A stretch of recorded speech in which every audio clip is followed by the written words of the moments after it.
Nazarı түшкөн адамдын жуунган суусун алып келиш керекпи? Ошондо аны кайдан табабыз? Ким айтканын кайдан билебиз? Эми байкаш керек адам, байкап көрүш керек.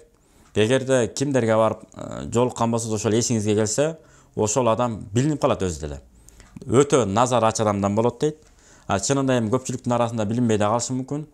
Эң жакшысы этияттык менен, кылдаттык менен, ошон үчүн дайыма бисмилла, эртең менен кечке зикирлер, аятал күрсү, ушуларды дайыма окуш керек. Анан кокус белгилүү болуп кала турган болсо, жана жогоруда айтылгандай, ал адам жуунуп бериш керек. Жуунгандан идишке куюп алып туруп, көзүккөн адам, көз тийген адам, ооруп аткан адам көз тийип, баштан ылдый эмес, желкеден ылдый, көкүрөктөн ылдый эмне болот, чайканып жуунуп алыш керек.